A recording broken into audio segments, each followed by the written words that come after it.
The Comic Haul returns for July 2026, where I could not hide 2 books in the back, but you might already know about those. It's Morphin' Time!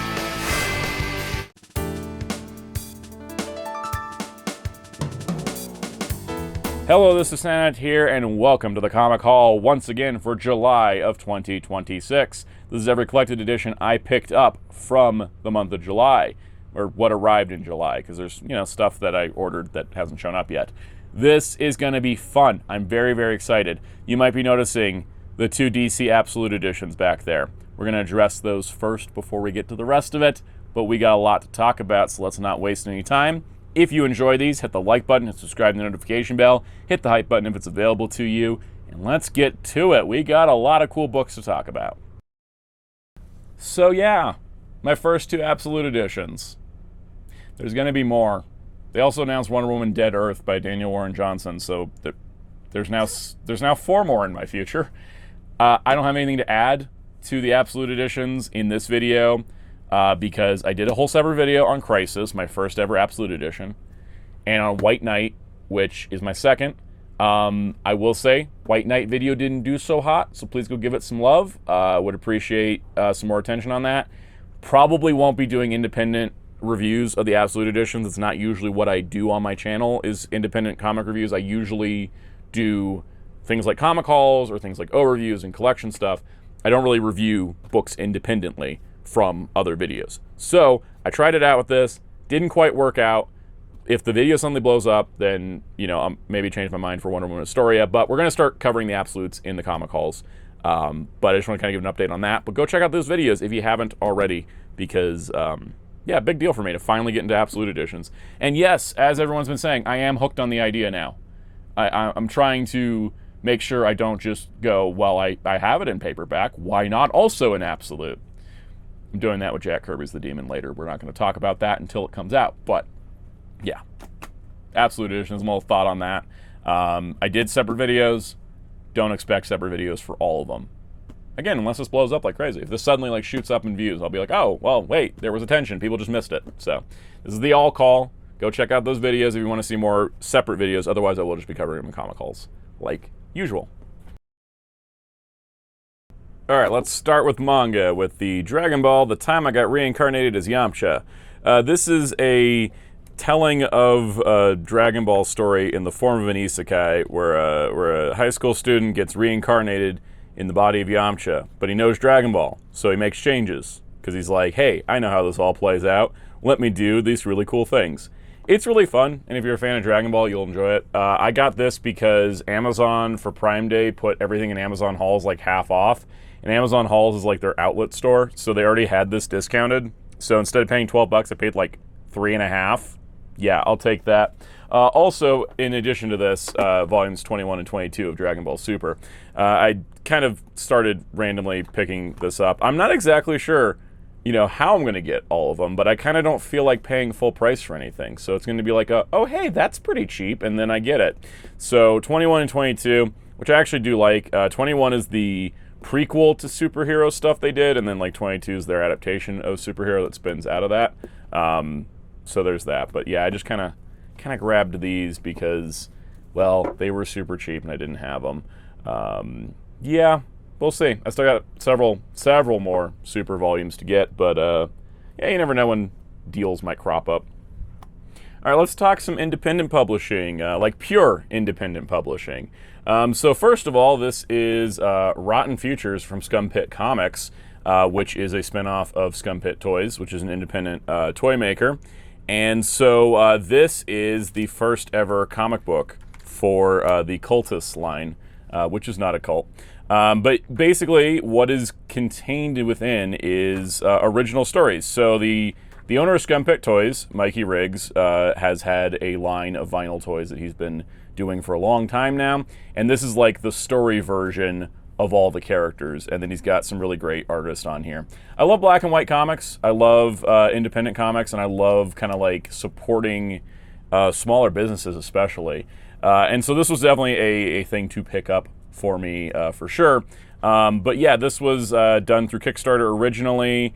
I know he is selling them at his shop, but I don't know if they're available online yet. But if they do, I'll have to share a link, because this is a really solid comic. I really do love black and white comics in particular, which, you know, there's going to be a lot of it. Here's some cool black and white photography of the vinyl toys he did. So I definitely enjoyed this. Like, it's fun. It's got like cool mythology, great character designs, fun stories, great artwork. It's kind of like everything you'd ever want in a comic, and you know, it turned out really, really nice. So yeah, check out Scum Pit Toys and Scum Pit Comics. I'll leave a link below for sure, because they do some really cool stuff over there. So definitely recommended. And yeah, in general, I do think that it's a really solid comic, and it's fun because, you know, a lot of independent, you know, the tricky part with comic publishing is getting to it published. And so the thing is, like, stuff like Kickstarter, I think, is really good at getting things published that wouldn't otherwise, because self-publishing is tricky. But I kind of feel like, you know, with the way a lot of things are going, you know, self-publishing is going to be a more viable option for stuff, which I think is really something to keep an eye on, is like all the cool stuff coming out. Because when it comes to like publications, right, and licensing and everything, it is, you know, it's tricky. It's tricky to get everything together. And so I always commend everybody that does independent publishing. This is why I do say, and I have said this, like, you know, if the unfortunate thing were to happen in Marvel Comics and DC Comics to stop existing, the comic market would shrink almost immediately. But comic books as a medium will not go away as long as people are out there making comics. So, always love some comics. But yeah, Cultist Rotten Futures. Yeah, it was definitely a fun read. Really enjoyed it. All right, speaking of independent publishing, we have E.C. Seeger's Thimble Theater Complete 1919 to 1920 Dailies. So this is a book collecting the Thimble Theater comic strip, which is where Popeye debuted around, I believe, 1929. But before then, the main character of the strip was Olive Oyl. And Olive Oyl predates Popeye, and I think Bluto also predates Popeye. So the actual original Popeye comic strips have been reprinted by Fantagraphics, but the stuff before Popeye debuted has never been reprinted before. And so this is a collection of those original early strips. Now, this is being done by Boring Comics, which is a new comic imprint. They're planning to do 9 volumes to cover all the Olive Oyl years for the pre-Popeye stuff, because Fantagraphics covered the Popeye stuff. But this is done by Curtis Finley, who many may know from the Epic Marvel podcast. And he is a big fan of comic strips, and so he's put together this collection. So, you know, he's obviously, it's got his credits here because he is doing like editing and designing, but also restoration. And he's got introductions that kind of go into the history of these comic strips and how E.C. Seegers ended up, you know, moving from this to Popeye and such. And so it gives you really great background. Also, nice editor note from him that talks about how they were restored, saying that it was really hard to get, you know, comics that are over 100 years old, but there's, you know, microfilm from library archives and digital collections and everything else to put together this collection, and also that, you know, there's some jokes in here that have not aged well, because of course it's from 100+ years ago, 106 years ago is where these are from. But it was really, really cool. And so the way this is getting distributed is there is a company called Lulu.com, which can do like self-printing, and basically the way they work is that you upload the files to them, and then when somebody orders the book, they print it, and then they ship it out.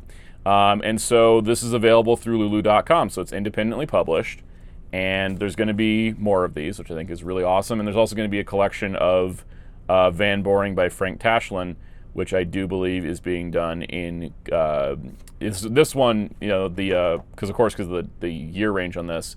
The Thimble Theater is public domain, but the Frank Tashlin Van Boring comics are going to be coming out in conjunction with Van Boring's estate. So this is pretty awesome, and I'm enjoying, again, more avenues of comics getting out there. I'll leave a link to this one as well in the description, because it can be a little bit harder to find, but it was pretty cool, and it was $20 US, which is pretty good, 24 Canadian.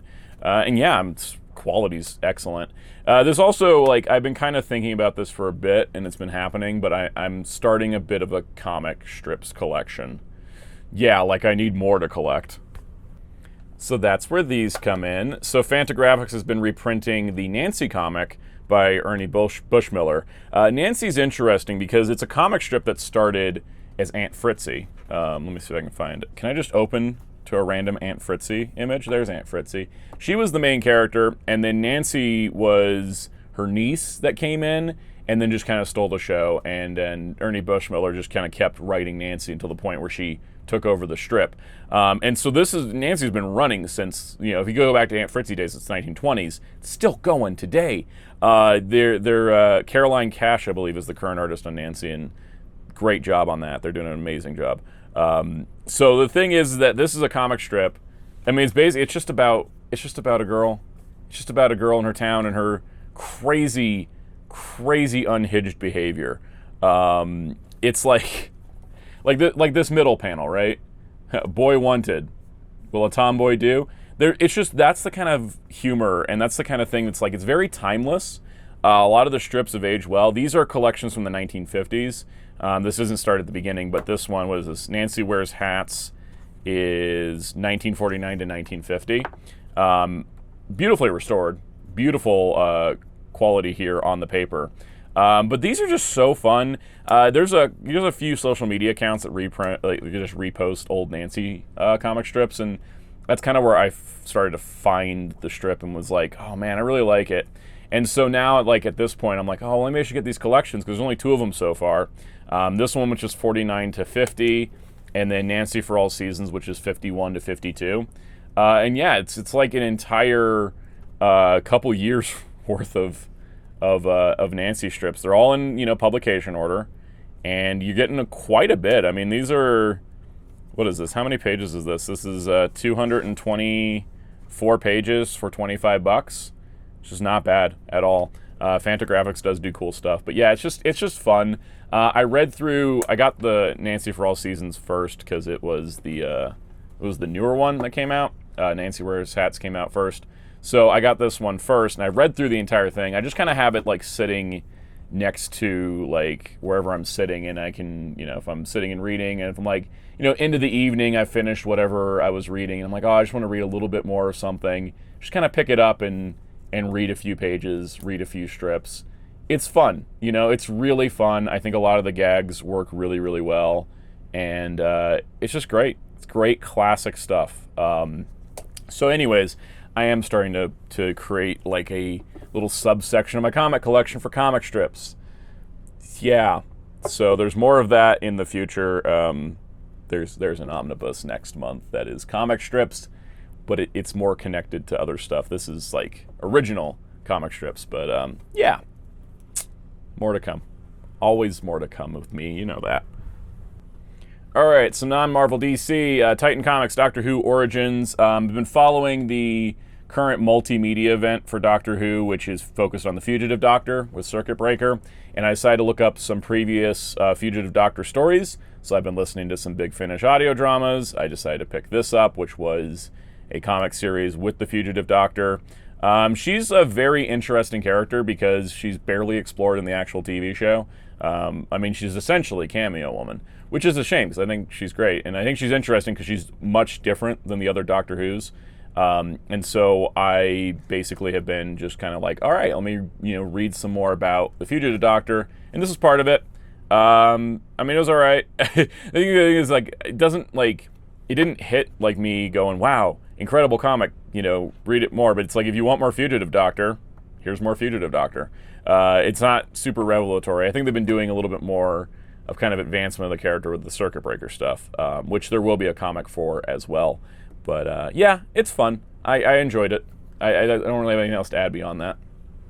All right, I'm going to attempt a pronunciation. Koshei the Deathless. This is a character from mythology, real world, not real world mythology, it's mythology, it's fictional, but Koshei is a character that wasn't created by Mike Mignola, but exists in mythology, but Mike Mignola brought the character into the Hellboy universe. And what's interesting is that I never expected this book to exist, which is the Koshei the Deathless Omnibus. I'm going to go with that pronunciation. I apologize if it's wrong. I have looked it up, and I have trouble with it, but I'm trying my best. Anyways, this has Koshei the Deathless, Sir Edward Grey, Archon, Koshei in Hell, Serpent in the Garden. That's what's included in this. So it's got an introduction, of course. Dark Horse omnibuses are standard size hardcovers, but they're very nice. They can collect everything in reading order as opposed to publication order, which I'm a big fan of. Paper quality is fantastic. The hardcover quality is great. They have dust jackets, and you get all that for $39.99.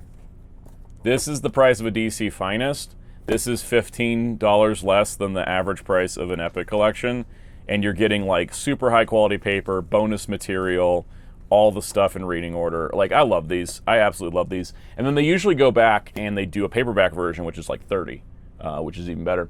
The funny part is that I never expected them to do this, like I said, because the Koshei the Deathless miniseries came out a long time ago, and it was out in paperback, which, this was, gosh, how long ago was this?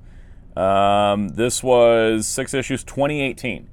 And then they didn't do anything with them, and then they brought back the character with Koshei in Hell, which Koshei in Hell came out, let's see here, Koshei in Hell came out 2022, and then there was Serpent in the Garden, Ed Grey in the Last Battle for England, which was, I think, 2025? Yeah, 2025. So it was like a really far apart, but, I kind of figured they put out the Serpent in the Garden and Koshei in Hell. They put these out in standard hardcover, which to date, they hadn't put anything that was in standard hardcover in an omnibus hardcover. Well, they have now. So usually, like some of these, they only, with the Hellboy Universe stuff, they're either in paperback or standard hardcover, never both. So I kind of thought like, oh, I guess they're just not going to collect this or they're going to put it in some other edition. But this makes total sense to put all these together. And then for me on my shelf, you can tell there's a bit of a space saver here. These are going to get traded into my comic shop so that someone else can have them because I don't need them anymore. I've got this. This is exactly what I need. It's funny because as soon as they announced this, then the next Hellboy Universe Omnibus is Secret Histories Volume 2, which also contains stuff that was originally in standard hardcover. So I don't really know what I should and shouldn't get because I'm looking at like my shelf, which is right there. There's a bunch of stuff that has not made it into Omnibus, so I think I'm going to be on a just get everything, because I have everything currently. Get everything, and then when the Omnibus comes up, like I'm going to do with those others, trade them into the comic shop, get a little credit, move them on to somebody else. Kind of think of way I'm going to do it going forward.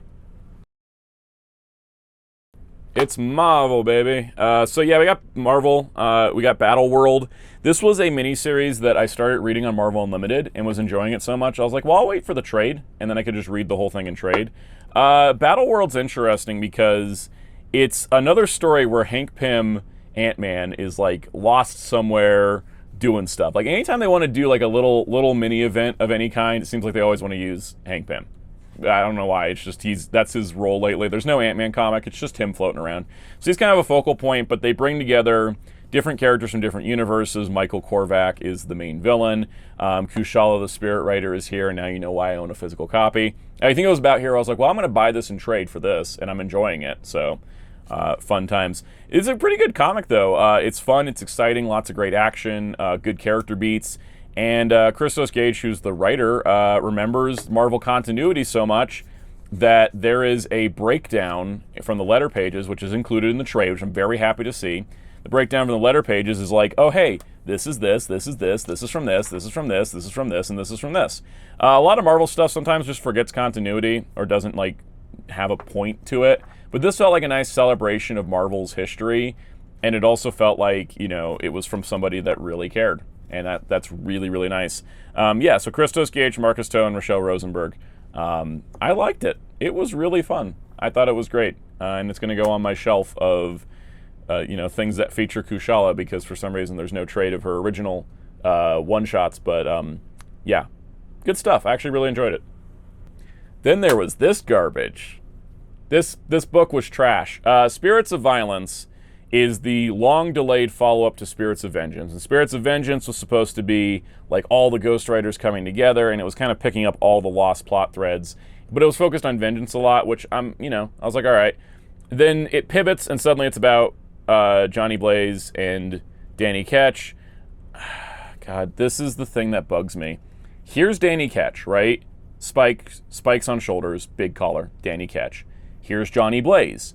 You know, the Daredevil look, not, you know, Daredevil blind lawyer, but Daredevil, you know, stunt driver, right? The Evel Knievel look, right? He's got that. But he's on Danny's bike. And that's the problem with this comic and like a lot of Ghost Rider comics is that nobody seems to care enough to keep those two separate. But yeah, this book is a mess. Conclusions happen really quick. Everything's kind of rushed. I can't recommend it like whatsoever. If you're a big Ghost Rider head, you've probably already read it, and that's the only reason to read it, because it does resolve some plot threads that had been, you know, dropped over the years. It got us Robbie Reyes back. He's out of the void. It also had a cool team up with him and Phantasma, who was a great little character.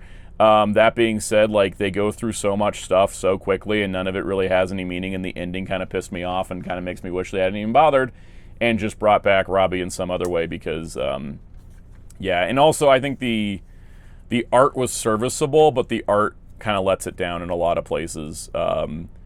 This was a mess. I don't have anything else to say besides it's a mess, and I mean, if that Ghost Rider movie comes out, maybe we'll get a new Ghost Rider comic then, and maybe we can get a strong creative team again, because it's been rough for a long time. At least the Benjamin Percy run was solid. It wasn't amazing, but it was solid. That was a step up from what we've been getting. We have fallen from the highs of Ghost Rider a long time ago, sadly, and this is just a part of that. This is just a part of that. All right, sometimes you're browsing your comic shop, and you're looking in the used trade section, and you're like, oh yeah, I like Jack Kirby and Steve Ditko. Okay, so I haven't read Machine Man. I don't know when I'm going to. This was just one of those, like, I should have that, right? Like, I am a big Jack Kirby fan. I like Steve Ditko's work a lot. And this is the entire Machine Man series included in here, plus his Hulk appearances. It's one of those weird characters. I know who Machine Man is. He was a supporting guest star in Red She-Hulk for a bit. I like Machine Man, you know. I'm not like in love with the character, and I don't know when I'm going to read this because I have like a lot of stuff I want to read, mostly because of DC, but this is just something I was like, you know what? I just feel like I should have it in the library. I should just have this because of the Jack Kirby comic. And I just really like Jack Kirby. All right, here was a fun find. Death's Head Freelance Peacekeeping Agent. This is the original Death's Head comic. This is a really cool collection, actually. So Death's Head's kind of funny. He debuted in Transformers. He went over to Doctor Who. Then he got his own series and went over to the Marvel Universe.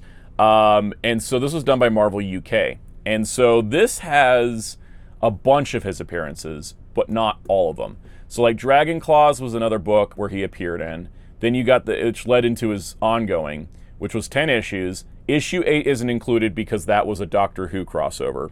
But that leads him into the Marvel Universe. Death's Head, The Body in Question is a graphic novel that came later, and then he appeared in Fantastic Four 338, Sensational She-Hulk 24, What If 54, and Marvel Heroes 33. Plus, there was a story in Marvel Comics Presents 76. This is Simon Furman, Walter Simonson on a lot of this.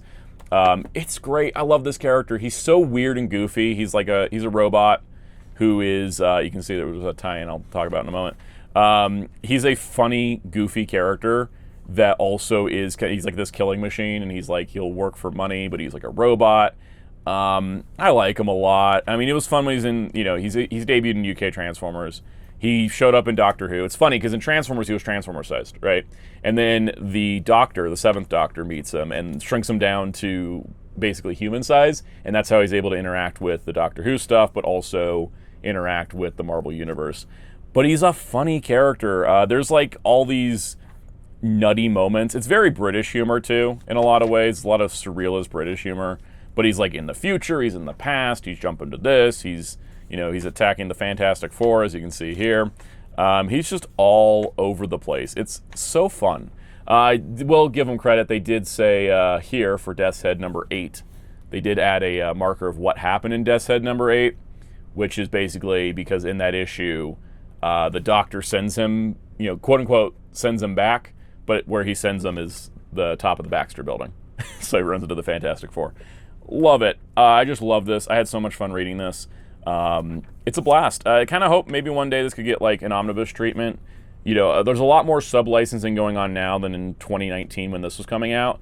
Like, it'd be cool if we could get a Death's Head omnibus and they could just sub-license the Transformers stuff, the Doctor Who stuff, and we could get like a complete version, because he does have like story beats throughout. But it's really cool, and then there's like some backup stories in here, and some cool bio pages and stuff. Yeah, this is an older trade. It was just, I ran across it, and I was like, oh, I like Death's Head, and I was very happy about getting this. Yeah, this was in 2019. The reason this came out is because in 2019, for his anniversary, they did a new miniseries. This was by Teenie Howard, and who was the artist? I forgot. Zama. Pretty great. Really liked it. It's called Death's Head Clone Drive. It was just a 4-issue series, but it was, you know, Death's Head's been gone for a long time, and he's coming back, and then he discovers like that there's other Death's Heads that have come since him, which I think is great. It stars Wiccan and Hulkling. They're like the main characters in this, which I think is great. Also, Kate Bishop shows up. It's kind of a bit of a Young Avengers spinoff in a way, but there's younger Death's Head shows up, and Death's Head's like, I don't know how to deal with this. It's great. It keeps the style, it keeps the humor, it keeps the fun energy, the chaotic vibe. Teenie Howard and Zama really nailed the tone, and then in the back they threw in Death's Head issue 1. But yeah, these came through my comic shop's used section, and I was like, I gotta get these. I like Death's Head. And after reading it all, I'm like, yeah, I really do like Death's Head. It was nice to visit all of it outside of his like Transformers context, which is pretty much only where I knew him from. Comic shop used section was dangerous. They had Daredevil epics. So they had a lot of Daredevil epics traded in, which was like, oh my god, that's dangerous for me, because I love Daredevil, but I've specifically kept my collection modern.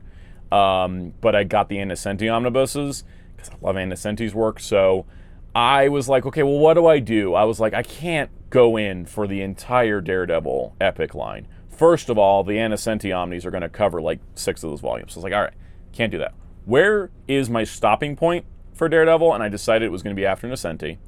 Because of everything I've read, like, I don't want to read, no offense to G.G. Chichester as a person, I don't like a single comic that man's ever written. So I'm not going to go that far. And I don't want to go to the early days, because I just don't, I'm not interested in the type of stories they were telling. And so to not sound like a basic comic reader, but I want the Frank Miller run.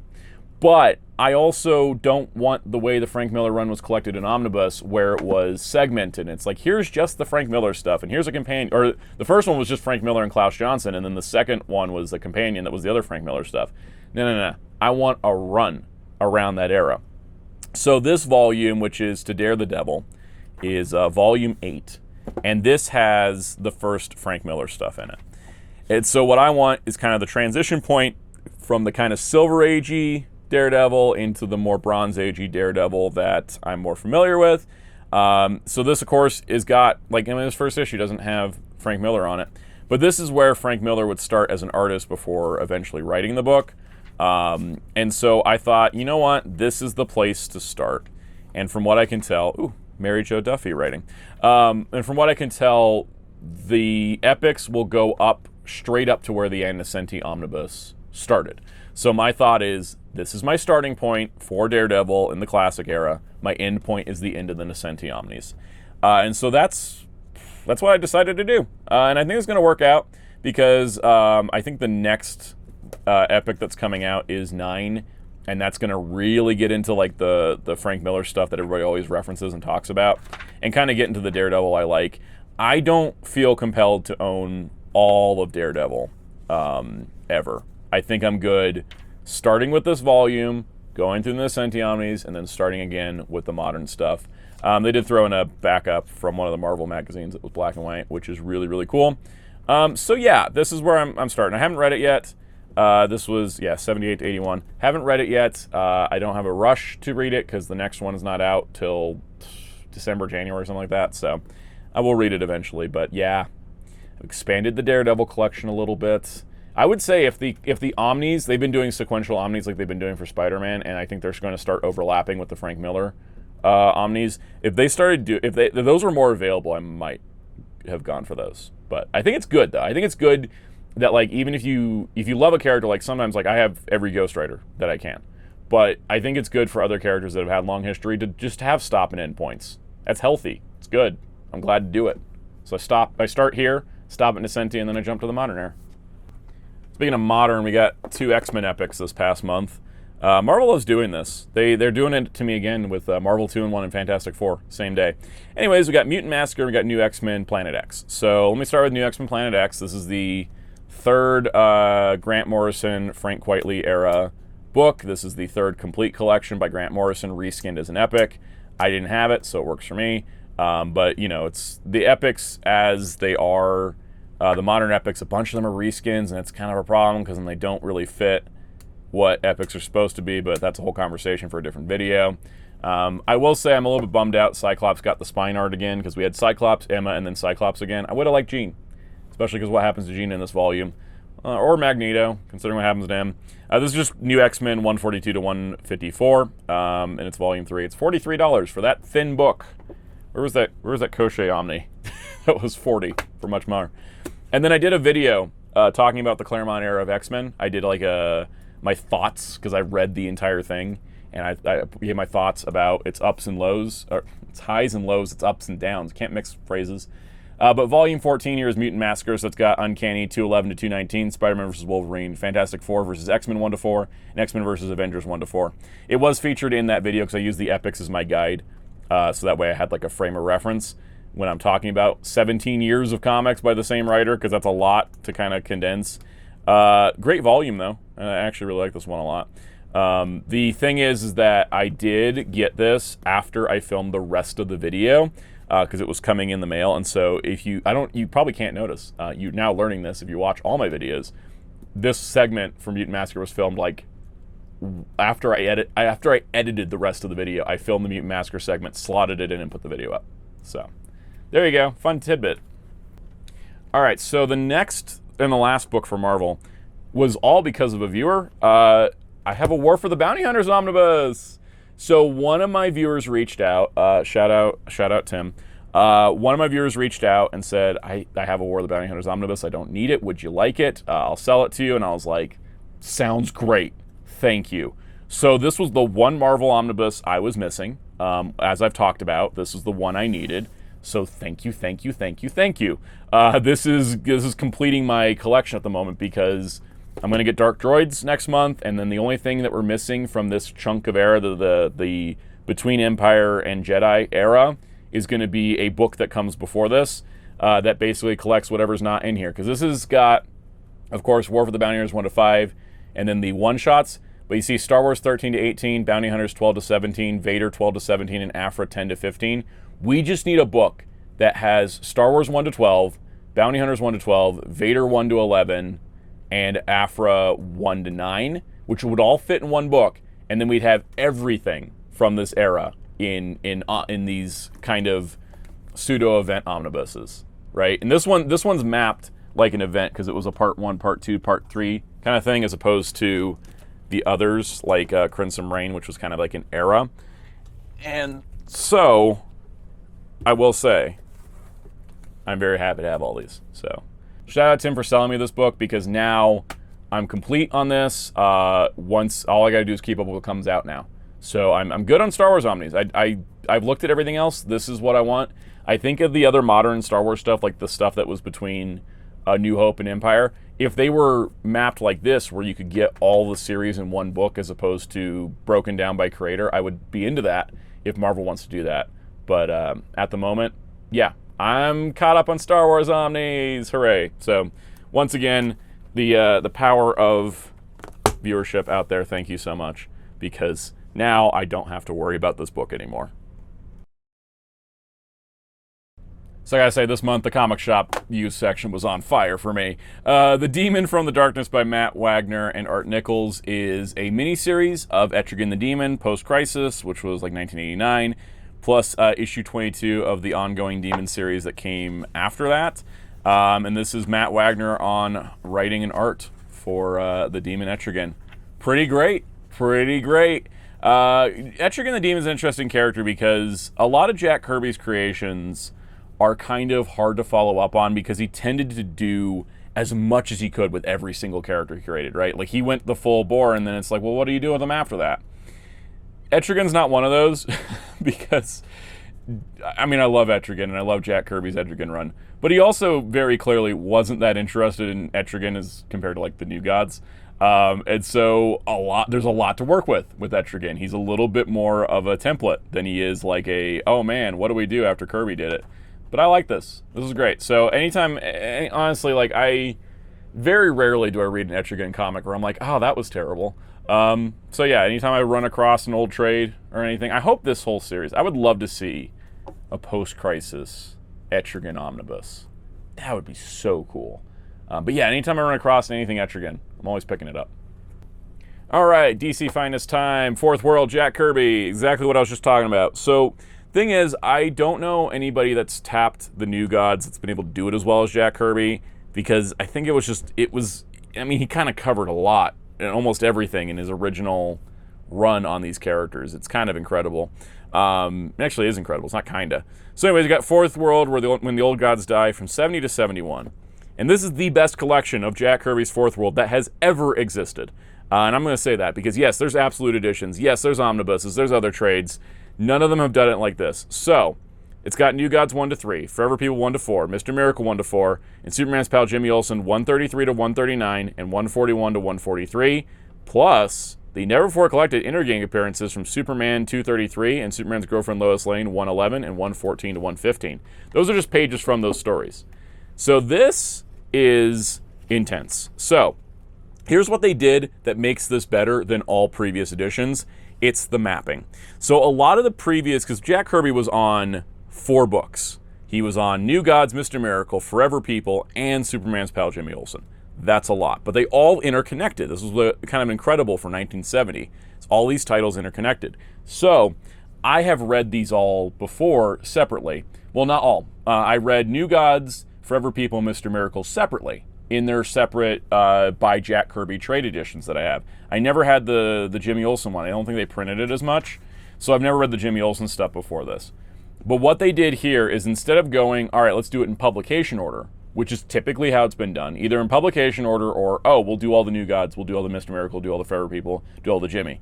They put that in reading order, and it works so incredibly well now. So it starts with New Gods number 1. Then it goes Forever People number 1, Mr. Miracle 1, New Gods number 2, Forever People 2, Mr. Miracle 2, pages from Superman 233 involving Intergang, who uses weapons from Apocalypse. Then we got Superman's pal 133, 134, 135, 136, 137, 138. That's all story arc, so it's all together. Then we got New Gods number 3.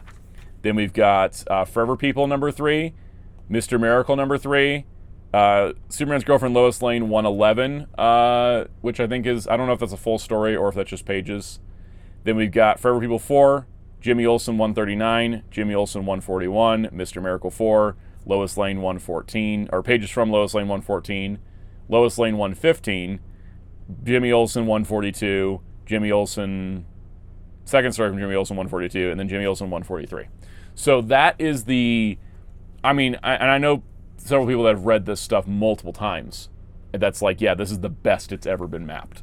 For me, it's like, all right, yeah, absolute editions exist, which always are tempting because my absolute edition problem now. Absolute editions exist, omnibuses exist, but this paperback being in full proper reading order just makes it shine. Because it's always shown. It's always been, the artwork is amazing.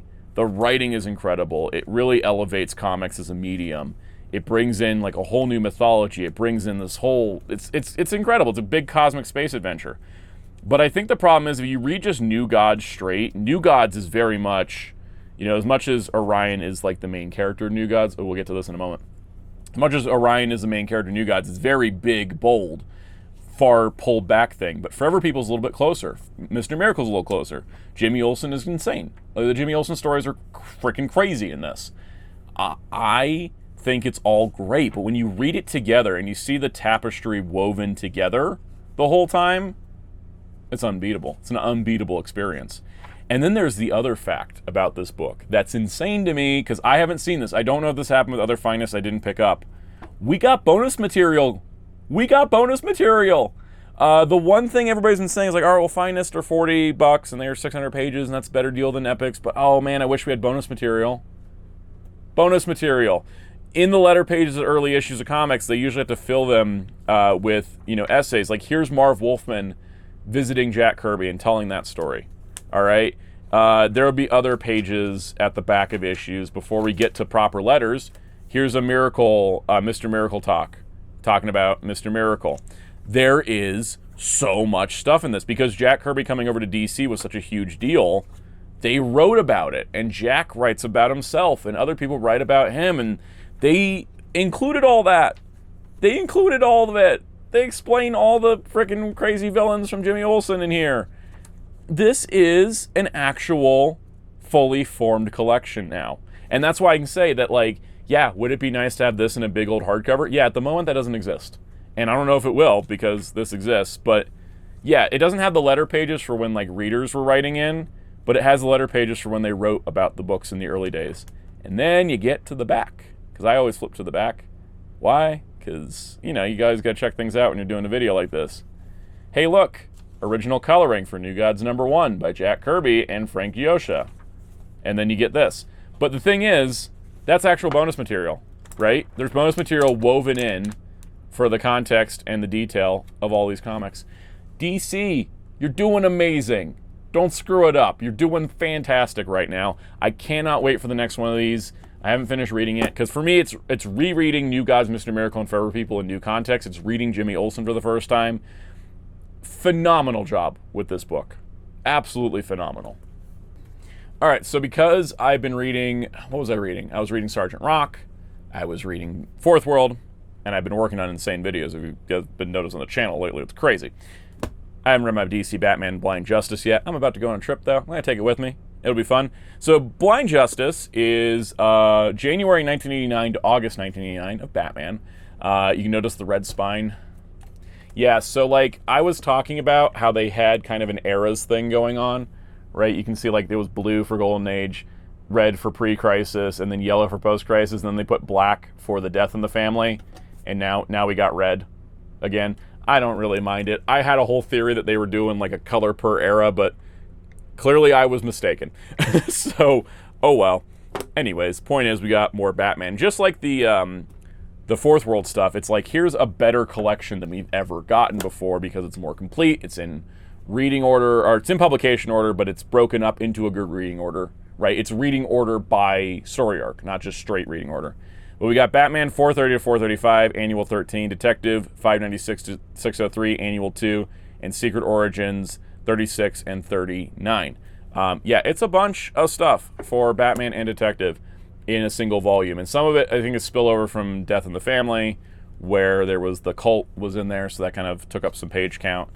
It's the next 600 pages of Batman. And I know that we haven't gotten an announcement of the one to follow this yet, because I think the next couple are going back a little bit into the Bronze Age, which I think is fine. I don't mind them jumping around with Batman, right? When it's Green Arrow and we only get one a year, please keep going in order. When it's Catwoman, please keep going in order. When it's Batman where we get like 5 to 6 a year, do whatever you want.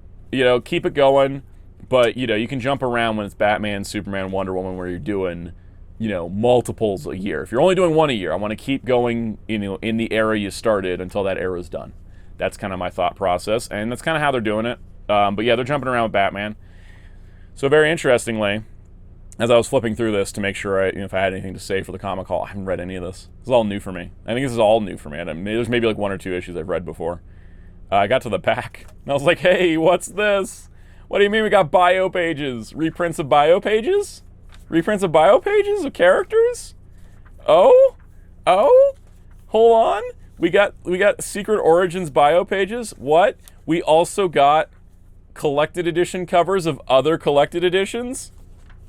Look at that. DC's killed Marvel. I mean, it's just, I know we know this from Comic-Con if you looked at the DC Comics news versus Marvel Comic news, but DC Finest is so fun because everybody's been saying, yeah, well, Epic Collections at least have bonus features. So they still have, the Epic Collection still got something going for them. They got bonus features. DC Finest don't have that. I just showed you 2 DC Finest that have bonus features. I don't know how else to say Marvel's cooked. And they need to shape up because they're going to keep being put on the fire. All right, so we got Nightwing Compendium 1. Last Comic Haul, I had 2 and 3 from the Target sale. It was a Target sale. Yeah, the Target sale got me 2 and 3. So I got Volume 1. So I'm all caught up on Nightwing, collecting. I need to read them. I haven't read a single one yet. I've been kind of going through. I've been rereading Young Justice, which has been a blast. I love Young Justice. And I got another compendium I'm going to start next. Then I'm going to go finish Young Justice in the second Omni. Then I think I'm going to read Robin first, because there's only one of those. And then I'll start reading Nightwing at some point. I'm just going to start reading comics soon. Sounds like so weird. The reason I say this is because I've been working on so many insanely huge videos on the channel for X-Men month. You've had time to read the contents here, just so everyone's wondering. I've been doing so many of these huge X-Men videos. I have not had time to read comics. That's why a lot of the things in this haul, I'm like, or the time I've read comics is like stuff like Absolute Editions that I was doing videos on. Stuff I did videos on, I read that first. Stuff like this that I'm going to read casually, not so much. I'm going to post up the table of contents. Pause and get your notes if you need it. But yeah, these are great. It doesn't start at the beginning of Nightwing as a character. That, of course, is in Teen Titans. This is starting at Nightwing solo. This is Nightwing's solo series in the 90s. Long-ass hair, pseudo-disco look, and into his more new Batman Adventures look that became his iconic look. It starts there, and then it goes into the Nightwing ongoing, and includes all of his side appearances and crossovers and everything. These compendiums have been and continue to be incredibly well mapped and incredibly good, and I'm looking forward to reading through all of this eventually. My plan, my goal, I should say, my goal is to get all 3 of the Nightwing ones read before number 4 comes out. Which number 4 doesn't have a date yet, so no pressure for me at the moment, but yeah, Nightwing. Okay, my other compendium's more important, so I'm just going to slip this in now. I got the Batman by Jeff Loeb and Tim Sale Omnibus finally. It's been on my wish list for a while. Target had a coupon that was like 25% off a purchase over $50, and I was like, cool. I got this for like $48. Works for me. Reason I wanted this, I'm probably one of the furthest thing away from a Jeff Loeb fan, for a lot of reasons. Not just writing, but some of his business decisions as a producer, some of the things he's said over the years. I don't like Jeff Loeb, all right? It's a problem between me and Jeff Loeb, but he did used to write really great comics. He really did used to write really great comics. And one of those, where's it at? Batman The Long Halloween. I love Long Halloween. I've never owned it.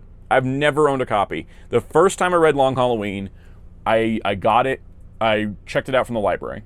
Because in my early comic days, I was using the library more because I didn't know what I wanted to own. But anyways, checked out Long Halloween from the library. Thought it was fantastic. A few years later, they're doing the Long Halloween anime movie. I was like, oh, I should reread this. But it was during COVID time, so I didn't really have a way to just go out and buy a copy of Long Halloween. And DC Universe Infinite had just launched, right?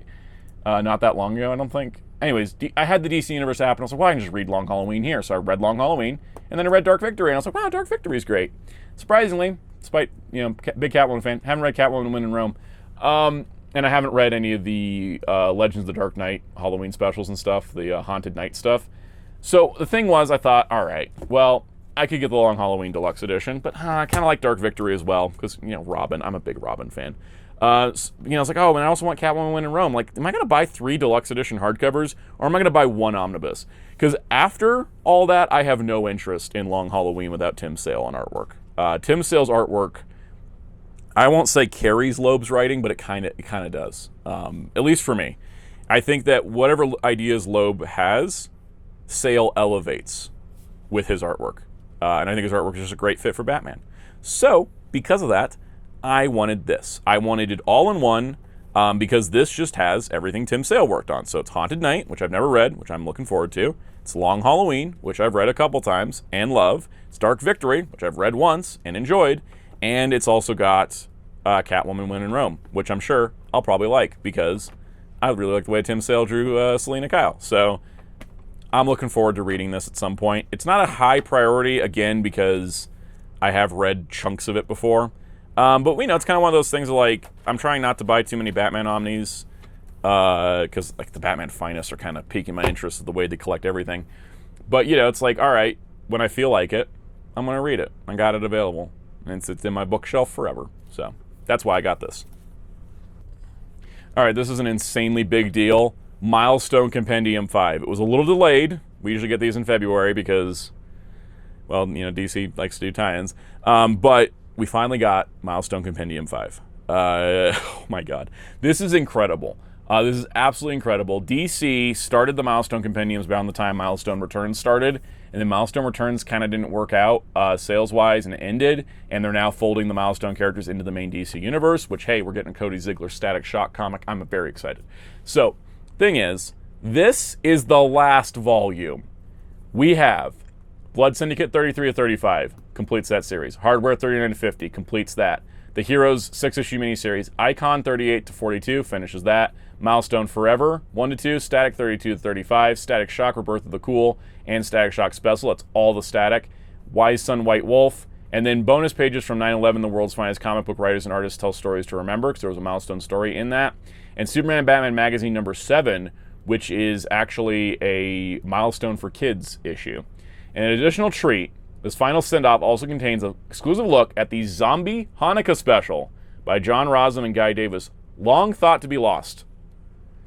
Everybody, I want you to know, this not only contains the rest of the original Milestone era, which also I do appreciate them putting the Static from Rebirth of the Cool there, because it kind of like ties in, the transition point into main DC. So this not only contains everything that we didn't have in the previous 4, but it also contains something we've never had before. And this is not the only time that DC has done this recently. I believe there's a Swamp Thing issue that was never completed that's going to be in the upcoming Swamp Thing Omnibus and Finest. And they did this before there was an issue of Joker that never got printed. I'm trying to get a nice glare-free shot for anyone wondering continuity or table of contents. This is incredible. To have all of Milestone, which were trailblazing comics for characters of color and for characters of different sexual orientations and ethnicities, and to have these grounded tales, these beloved stories that are fantastic and still hold up. And in some ways, it's a little sad they still hold up because there are issues in our society that we have not fixed since the 90s. But to have all of it across 5 big paperbacks, and I mean all of it, there's stuff in here I didn't even know existed, and then have stuff like the Zombie Hanukkah special, which was never even released. This is amazing. I haven't had a chance to read this yet. I only got this in a couple days ago. I'm very much looking forward to this. This is my next read. When I finish Fourth World, I'm reading this because this is amazing. And to have all of it, and I do mean all of it, in a reading order that makes sense, you cannot get a better experience with the Milestone characters than these compendiums.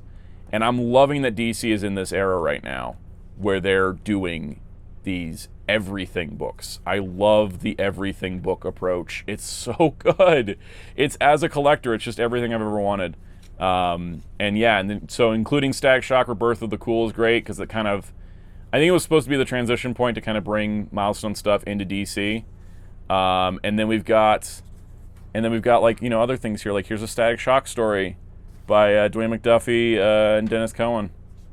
I mean, it's everything. It's every little thing that was the original Milestone era. Milestone Forever was a celebration of Milestone. And it's every little story. It's every little thing from that original era is all in here. I can't believe how great this is. This is just... I hoped this was the case. When they first won out, and I bought it day one, because I've been supportive of this ever since. They put it out, and I bought it. And now, several years later at this, I think it's been almost 5 years. I think they've been doing one a year. 5 years later, we have the entire thing. And it's exactly as I imagined it, where it's got everything. It's beautiful. Even has the tribute to Dwayne McDuffie as well. That's from the Static Shock special. And then, here's the Zombie Hanukkah special. I can't believe it. I had no idea that was even a canceled book to think about. And there it is. It's all right there. Milestone for Kids from the Batman Superman magazine is kind of like the, hey, kids, learn about the origin of Icon. Here's a story with Icon and Rocket. Learn about the origin of Static. And here's a story with Static. Here's a story with Hardware. And then it's also got bonus pages in the back that, are from that magazine. It's like, oh, hey, here's Hardware's arsenal. And then it's got extra pinups and art pieces that have been done over the years. It's amazing. It's absolutely amazing. Now, I'm kind of hoping, fingers crossed, maybe we could get a compendium for the Milestone Returns era that could include some of their appearances in the DC universe. Like, there was a Brave and the Bold issues. There was the New 52 Static comic, which I know the Milestone creators didn't love. A lot of people didn't love it. I didn't love it. There is a chance to make like a companion volume, but this contains the entire original era across 5 volumes, and it's beautiful. So honestly, pretty solid comic haul this month. I mean, just a lot of really great stuff, some really cool, more obscure finds, some great independent comics, the beginning of my newspaper strip rabbit hole. Yeah, loved it. Love talking about it. Hope you enjoyed it. If you did, hit the like button, subscribe to the notification bell, hit the comments down below. Appreciate all of that. If you want to continue the conversation, you can join our Discord server in the link below. If you so wish, you can join as a channel member and get perks like early access to videos and member-exclusive shoutouts. Let's get some special shoutouts to some of our channel members. Special shout out to all of our channel members, including Captain Tears, Spin-54, Forever1000, Masterbin95, Veloquince, Mr. Smelly Potato, Alt Mode Archive, Alice James, Tarn Thomas, Actual Lee, Common Jojo, MP, Joseph Tuchek, Star Who, Jason Day, Grizzly3, Legacy Spock, Ben, and LFIV. Thank you all for your support of this channel, viewers and channel members alike. If you so wish, I'm on social media on Blue Sky and Letterboxd at Soundout12. You also find Realtor Graphic Designer on social media and Discord at DarkClaw643. And you can find Hero Club at HeroClashClub.com for comic reviews and more. And until next time, this is Soundout saying, see you in the next haul.